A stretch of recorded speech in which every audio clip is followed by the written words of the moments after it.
Good morning guys, at tayo ngayon ay maglalakad at dahil sa mga itong ano na to kasi nung kahapon December 24 marami kaming kinain kaya bawi-bawi tayo ngayon guys. Bawi-bawi tayo ngayon kasi ang dami nating kinain kahapon December 24 kasi nga naman siyempre 24 magse-celebrate ng Pasko dito sa Austria, sa Europe. At ngayon naman ay maglalakad tayo para makabawi sa ating kinain. So tara guys, samahan niyo ako.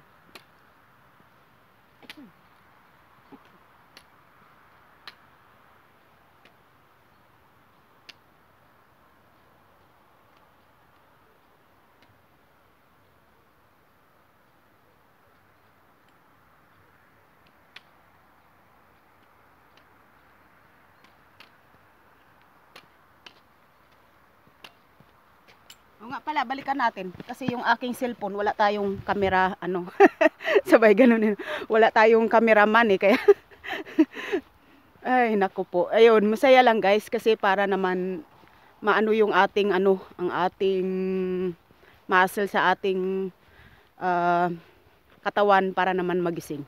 So yun guys, I am showing you the field of this place. So, as you can see, yung mga nakapanood ng aking mga video is, yung lugar na ito is about 300 kilometers from Vienna City. So, ngayon ito nakikita natin ang ating suot. Itong aking tungkod. So, ayan. Kasi nga, siyempre, sobrang malamig. So, meron pa akong dobling leggings, thermo leggings. Tapos, meron pa akong, tawag? Pants para mas siguradong mainit. So ayun, kagaya nga ng sinasabi ko guys, salamat na lang sa Diyos at meron tayong nauso na yung vlog. Kasi nga siyempre magmula nung nauso yung vlog, lalo na dito sa amin sa abroad, sa Europe at sa iba pang mga sulok dyan sa kabilang mundo, is nakakatulong sa amin yung vlogging. Kasi kahit papano kapag ganito na wala kaming pasok sa trabaho, meron kaming kausap. Mga bata kasi hindi naman sumama sa akin dahil natulog yung iba ng mahaba, yung isa naman ayaw maglakad. So hindi ko na lang pinilit. Sabi ko ako na lang mag-isang maglakad. So ayun guys, napakatahimik ngayon kasi nga December 25 na paisa-isa lang yung mga sasakyan. Ayan. Tas kanina meron din akong nakikitang mga naglalakad, mag-asawa. Tapos ngayon naman is ako lang munang naglalakad sa nakikita ko. Tapos nakikita ko yung iba naman may mga ginagawa sila sa garden nila. Tapos yung iba naman merong ayan, kanina ba yun oo, kaninang umaga pagbukas ko ng pintuan, merong nagbabike na lalaki, tapos yung isa naman yung hila-hila yung aso niya, ayan. So kasi ganyan talaga ang uso dito sa Europe. Kumbaga, lalabas at lalabas ka talaga. Dahil nga pag winter is, kailangan namin kumilos-kilos guys. Dahil kung hindi, is lalo kaming tataba at mas lalong mabugnutin ang ulo kapag lagi lang nasa loob ng bahay. Dahil ang aming mga bintana ay nakasara lahat. Dahil nga, siyempre, hindi naman pwedeng buksan dahil nga minus degree sa labas. So, siyempre, pag binuksan mo yung bintana, papasok ang lamig.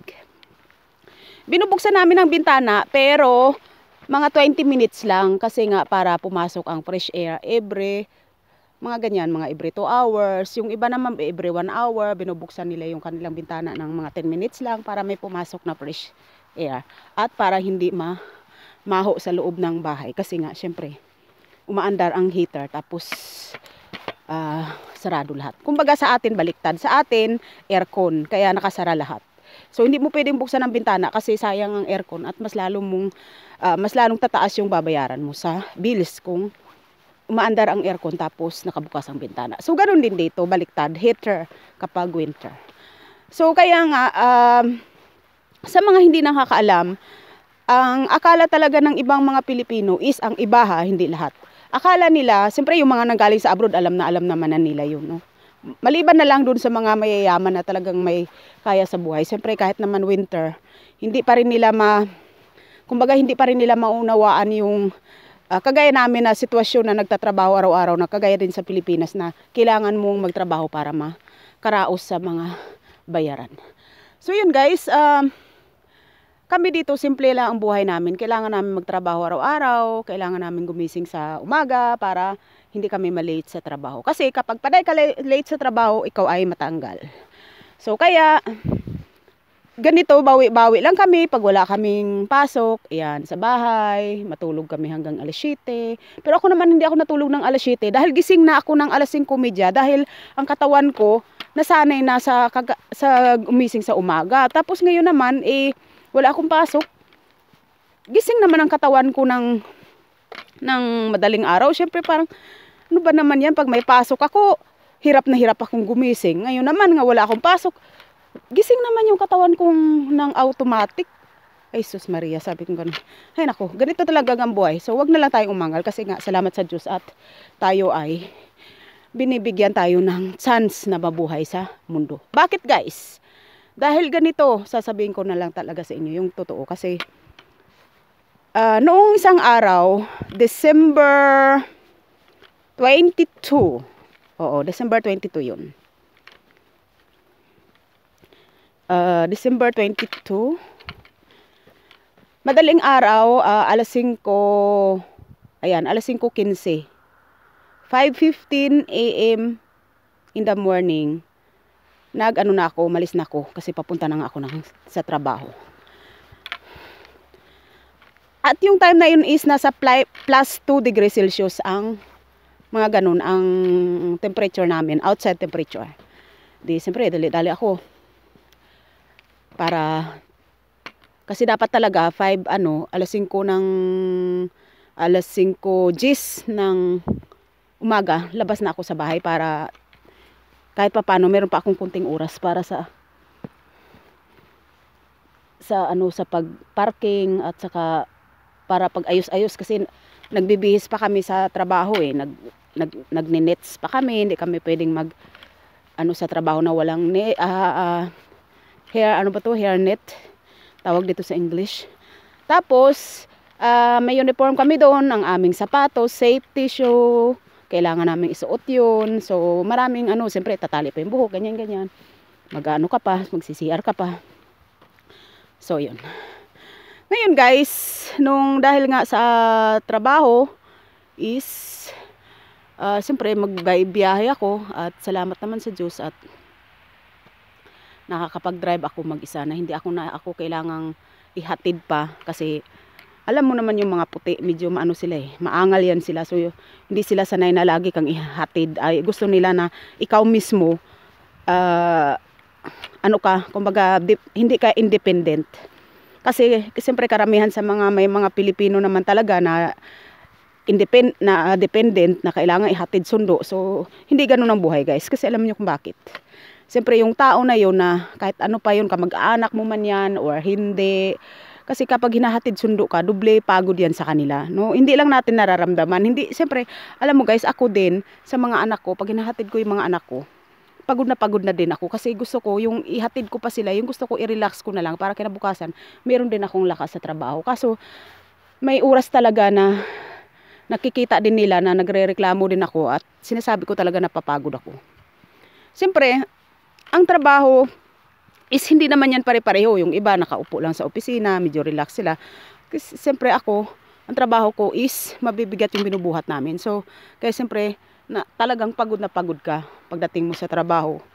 Pagdating mo sa trabaho, siyempre sa umaga pa lang, alam mo, nagigising ka, nagmamadali ka. Tapos pagdating sa trabaho, bibihis ka pa, ganyan. Tapos, siyempre, ang 9 hours to 10 hours na yun is wala ka sa bahay. So, darating ka sa bahay, 10 hours na nandoon ka, nagmamadali, tapos ganyan. Tapos, pagdating mo sa bahay, gusto mo lang mag-relax, no?